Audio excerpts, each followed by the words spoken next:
Good morning mga kaspiro. Ngayong umaga ay mamana tayo.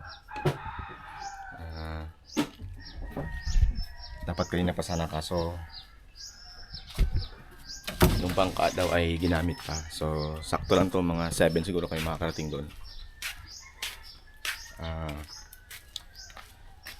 Ready na rin lahat. Kasama ko ngayon si Dudes, Spiro TV, tsaka si Dudoy at tsaka si Master ng kiteboarding sa Sibaltan. Shoutout Master. Sana may mahuli tayo ngayon. So napakaganda ng panahon, walang hangin. So sana may mahuli tayo. So ngayon ay pupuntahan ko muna si Dodge kung naka-ready na kasi magsakyan kami. So yan, ito yung gamit ko. Ito lang. Okay, ito na siya. Naka-ready na rin pala. Yan si Dodge Bandong. Yan si ano? So ito yung gagamitin namin sa kanya. Yan si Alvin, parating na. Ito lang pana. Ano, ready na? Parang malaki-laki ang cooler mo Bandong. Dalawang ni Bandong dito. Kasi doon sa Pero TV mukhang kagigising lang. Alas 4 pa ako nagising. Ako alas 4 rin, hindi na makatulog. Excited kasi. Sakto, ganda ng panahon, no? Kalmang-kalma. Ayan. Batsi na kami. Punta na kami ng Lamuro. Let's go!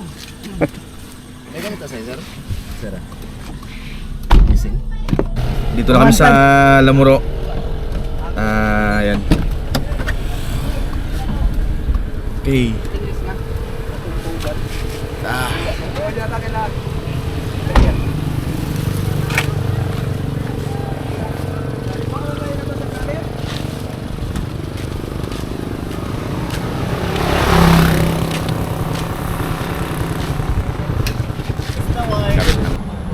Alas 4 ka Ito kami. isang kasama namin. Dudoy! Alas 4. Pwede ito kayo ba? Doon. Yung mga puro dyan, mag-arang po dyan. Bibigat yan.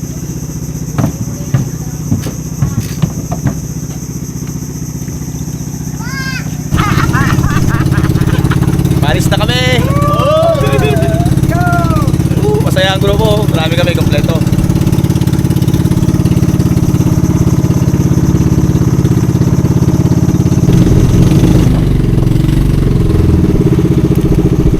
Takas lang papasok sa type. Yagos lang.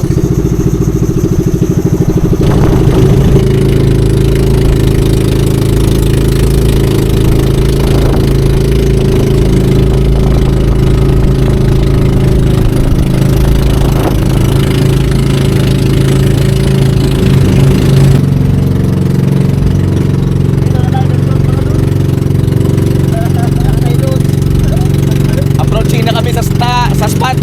Ito na,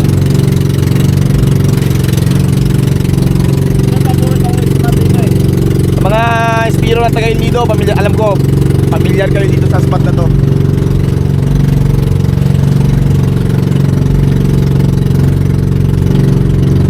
So mamaya, try natin dito sa gitna. Pero mga 100 meters away mula dito sa island na to hanggang doon sa kabila. Yan. Magaling. Professional adventure. Sumama lahat. Kasi nakaraan dami silang huli. Ngayon isang yaya lang lahat sumama. Ang master sa Hoping na makakuha ng malalaki at marami. Yun lang, kahit ano basta may huli. Po mga kaspiro, pasensya na, ngayon lang ulit tayo nakapag-upload dahil naggawa ng sobrang busy talaga sa school. Ayan, visibility check tayo, okay naman, hindi naman siya kalinawan pero goods na. Ang spot na pala na to ay sa Baboy-Baboy, tinatawag nilang Baboy-Baboy, malapit na to sa Kawayan Island, sakop po ng El Nido. Sa dive na yan ay meron tayong nakuha na singsingan. Paborito ko to. Problema hindi ko na on yung camera. Naalala ko may camera nga pala ako. Ayan, hindi naman siya lumalaki pero masarap yan. Talagang lalo na sa inihaw. Dito nag-try ako ulit mag-aim or magpana ng singsingan. Then wala pa sa focus eh. Kaya palingon-lingon pa pero nandyan lang yung singsingan. Yan, pinuntahan ko na, nilapitan ko na. Gusto ko na siyang kalabitin kaso iniisip ko yung shop ko baka tumama, ma-crawl sa bato dahil sobrang lapit ng isda. So inintay ko na makaangat siya ng konti bago ko kalabitin. Kaya lang wala talaga. Kaya hanggang sa hindi natin siya napana.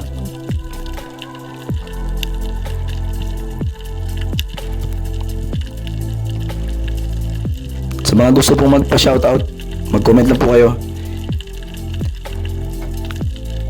Dito meron tayong natanaw na ilak sa ilalim ng bato. Tinatimingan ko na mapana ko siya. Medyo hindi ko siya maaninag kasi medyo madilim. Pero sinubukan kong panain.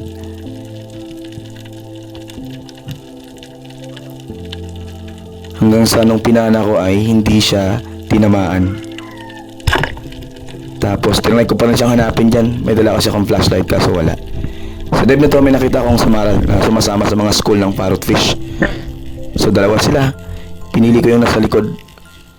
Ayan sa pool. So masarap po yan. Yung iba kasi ayaw niyan pero sinasabi ko masarap po yan lalo na sa sinigang. Basta sariwa po siya ha. Tanggalan nyo na agad ng bituka. Kasi pag hindi medyo maamoy na yung laman yan. Lalo na sa parting tiyan. Kaya ginagawa ko pag gusto kong magluto niya ng sinigang ay tinatanggalan ko na agad siya ng bituka. Sobrang malasa po yung isda na to. Maliit tingnan pero malapad na rin. Dito ay hindi ko uli na-open yung camera. So pagkapana ko kasi pumulupot siya kaya umahan muna ako.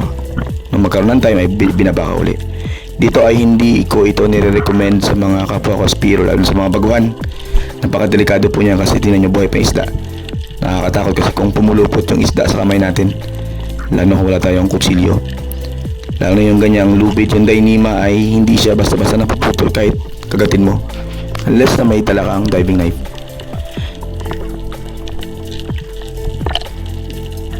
Okay na rin yan. Malapad na rin. Nasa 1 kilo na rin yung iba dyan.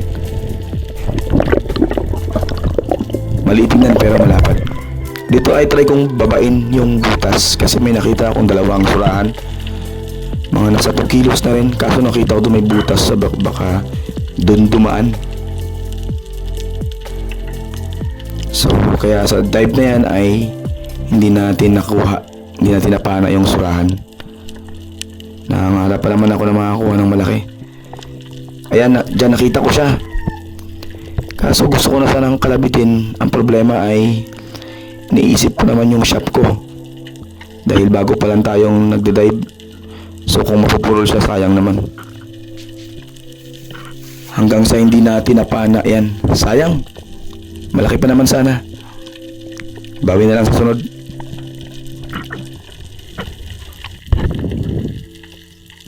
Dito mayroon tayong nakita ng mga surahan uli. Hindi siya kalakihan pero goods na rin naman. Sabi ko bawas tayo ng isa. Pandagdag din sa pang-ihaw natin.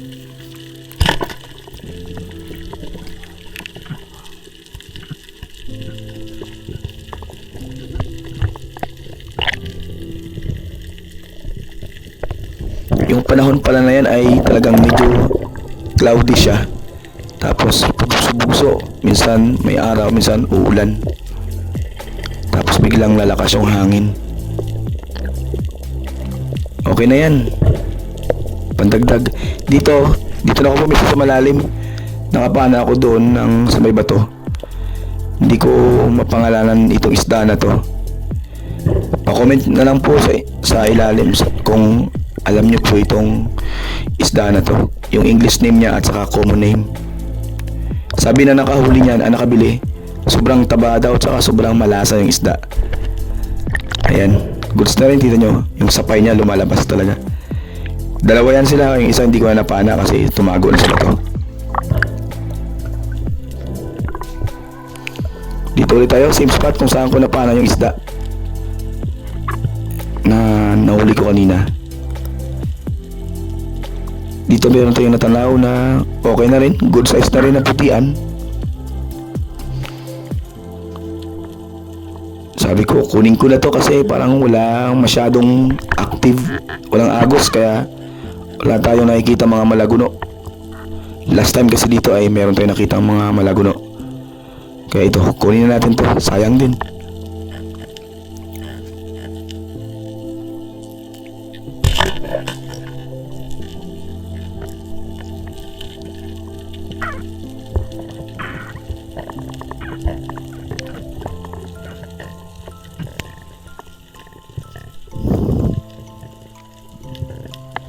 Sa mga gusto po magpa-shoutout, comment na po kayo.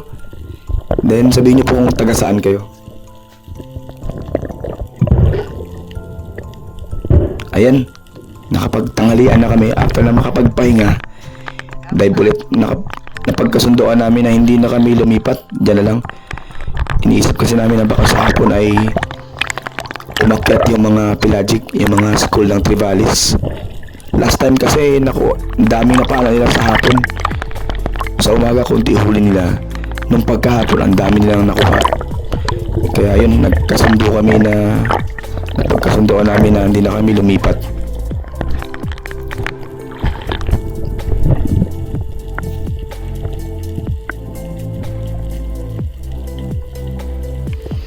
Yung natatanaw nyo na yan, yun yung mga surgeon fish tsaka mga surandin. Kaso hindi lang kalakihan talaga, pero pwede na rin naman pagtsagaan.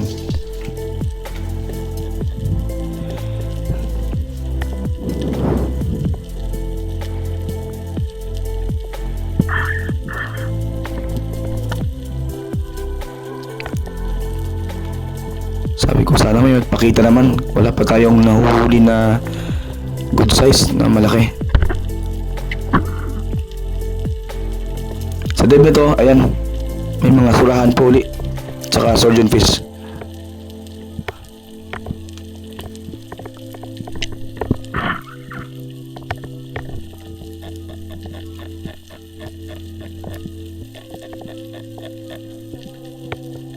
Sabi ko try natin kung makakuha tayo ng isa.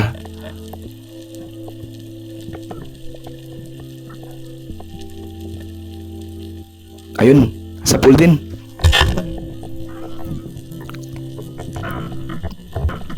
Ayos na rin yan kaysa sa wala tayong maiahon. Sayang din yung angat natin na walang huli.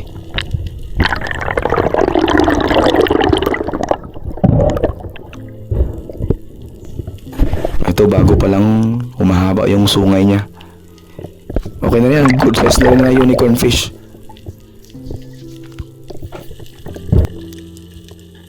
Sa drop na to ay dito lang tayo sa mga nasa 10 to 11 meters.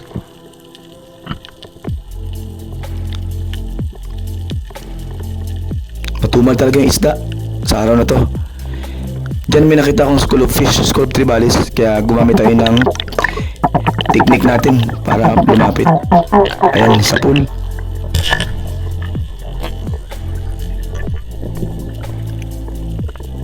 Yan ang ginagamit ko pag nakakita ako ng Trivalis. Ganyan yung fish call na ginagawa ko.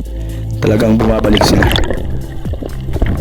So dyan hindi ko muna inangat yung isda. Pero mahigpit na yung pagkakahawa ko kasi nga tinitingnan ko kung sino yung malapit sa akin, tatawagin ko dahil yung mga kasama ng mga Trivalis na to ay nandyan lang sa ilalim.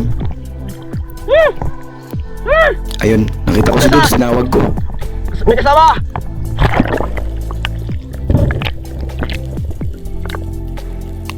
Okay na rin yan. Nasa 3.3 kilos yung putian na yan. Okay na rin. Sabi ko ayos na, nakahuli na ako ng malaki. Pwede na ito. Yan si Dudes ay papunta na sa akin. Medyo matagal lang kasi medyo may agos. Kaya inisip ko rin baka pag magdadive agad siya baka mapagod dahil nga Siyempre kailangan dyan ng hangin. Ayan siya. Nung dinive niya, hindi siya agad nakatagal kasi nga naghiwala yung isda. Yung malalaki naglayo, yung maliliit yung naiwan. Nag-alangan siyang panain. Hindi, wala na siyang hangin, kaya sabi niya, sayang din baka hindi makuha, mabulabog lang. Try niya raw sundan, kaso hindi niya na rin napana yun.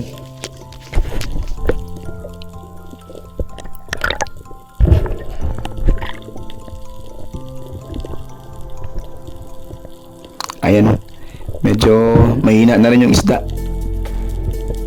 Good holding shot naman, kaya hinayaan ko na lang. Pero kung medyo hindi maganda yung pagkakatama, talagang ipapa-second shot ko to kay Dudes. Okay na rin, nasa 3.3.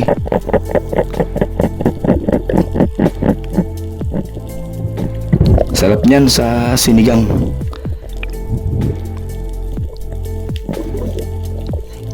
Mayroon natin pang sigang, may pang ihaw pa. Ayos na. At least nakakaulam tayo ng sariwang isda kaysa sa palengke na nakadumaan na sa yelo, na ice na. Iba talaga yung mga ganitong huli namin na talagang pag niluto talagang ramdam mo yung lasa. So bakit sa magtanong po kayo bakit ko ginaganyan? Para mas gumanda yung laman ng isda, makalabas yung tugo. At the same time ay para hindi na rin mag-suffer yung isda.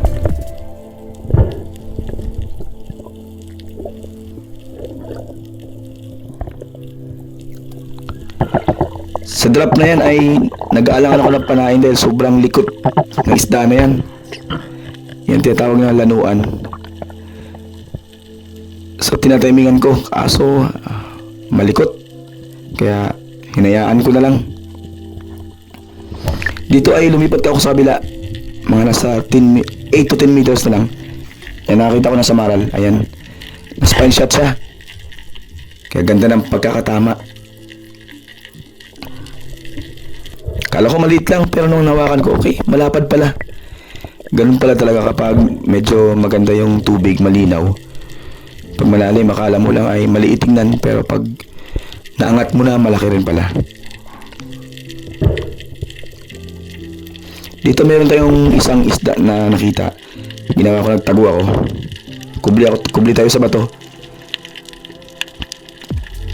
Para mapana natin ng maayos. Yan, nung palabas na siya. Ayan o. Bago ko siya kinalibitan. Ayan, sa pool. Pa-comment naman po, mga kaspiro, kung ano ang tawag niyo dito sa isda na to. Hindi ko siya mapangalanan eh. Hindi ko na rin ma-recall. Kasi dati alam ko to eh. Kung ano po yung kanyang English name at saka scientific name. Sa mga nakakaalam po ng isda na to, pa-comment naman po sa baba. Thank you.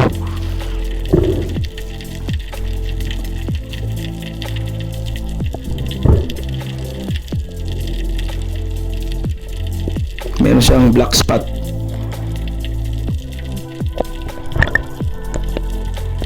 Good size na rin yan. Dito nakita ko ulit yung kasama na isang samaral. Ayos to. Kunin natin pandagdag. Ayan. Sa pool ulit, mga kaspiro. Ang tama niyan ay nasa buntot na. Pero hindi na rin makakawala.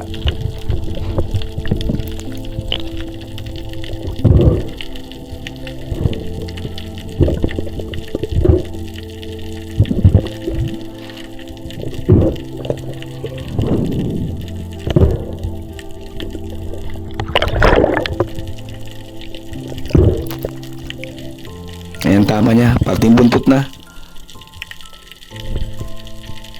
Ang pag-aim ko kasi kanina ay gitna, kaso siyempre moving yung object, kaya yun siguro sakto na yung shot sa buntot na tumama. Dito try kong kuha ng video si Dudes.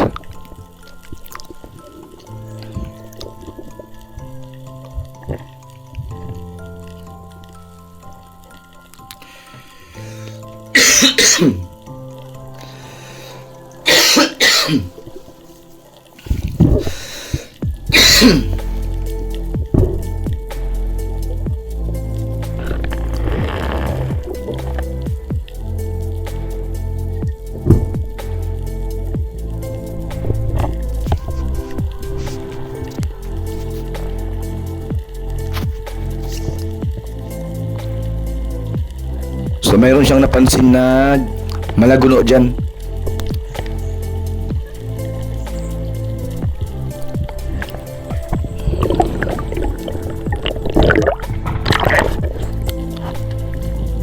Sa drop na yan ay medyo hapon na rin naman.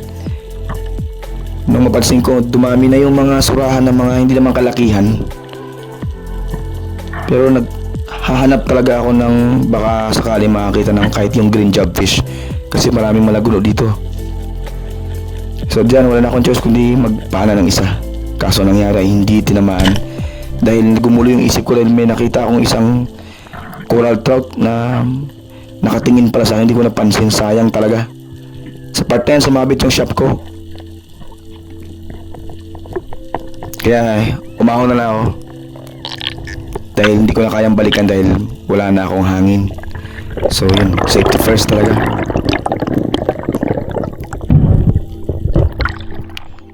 Diyan nakapana na si Dudes ng isang green jobfish.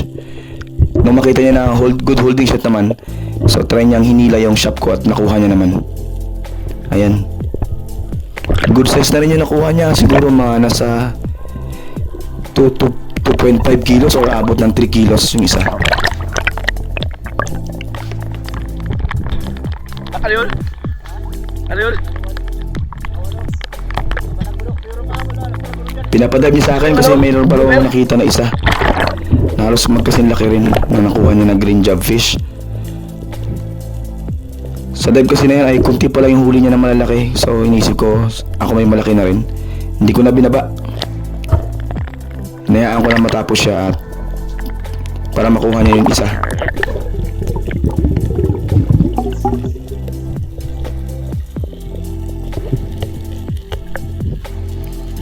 Nagbaka sakali pa ako mag-dive ulit yan. Sabi ko baka makuha ko yung isa kasi meron pa palang kasama yung malaguno. Actually yung isa nakuha niya, nakadalawa na si Dudes. Natatanaw ko yung isang malaguno na hindi nakalakihan naman pero malayo. Kaya hinayaan ko na lang. Nag-focus lang ako dito sa malapit. Ito ang dami niya, mga surahan. Kaya sabi ko, pwede na to. Kuha tayo ng isa.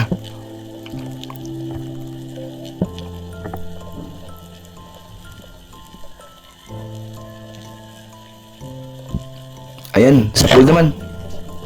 Ayos na yan. Yan po yung huling isda natin sa hapon na yan, sa dive na yan.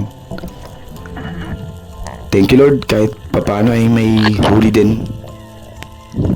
Sulit naman ang pagod.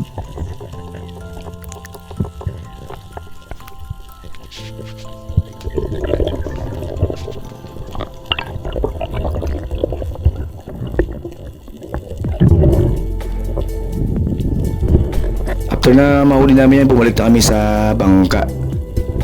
Dahil medyo masama na yung panahon. Yan, okay na no? Ang lalapad ng mga samaral ko na nahuli. Okay na rin. Kami na lang yung doon nahuli na umahon. Kung mapansin nyo ay masama na yung panahon. Ang buong bayan ng El Nido po at pati yung mga barangay ay talagang inulan. Dilim na, kahahon lang namin. So ang oras po ata dyan mga nasa 4:30 na ng hapon. So yung biyahe namin mga nasa 1 hour pa, more than. So nung papaalis na kami dyan ay mas lalo pang sumama yung panahon. Lumakas yung hangin at saka lumakas yung ulan. Talagang zero visibility. Laki surahan no. Oh! Wow! Mga nasa 2 to 3 kilos na rin yan. Huli ni Bandong. Sabi sa panahon no. Zero Ito, visibility. maraming salamat. Talagang ginabi na rin kami ng uwi. Ayan. Malapit na kami sa Sitio Lamuro. And thank you Lord dahil safe kami na nakauwi. As in talagang masama po yung panahon. Hindi na ako nakapagpalit ng battery kasi nga sobrang sama ng panahon. Ayan. Maraming salamat po sa inyo. Hanggang sa sunod, abangan nyo po yung next na upload ko. God bless po. Dive safe mga kapwa ko Spiro.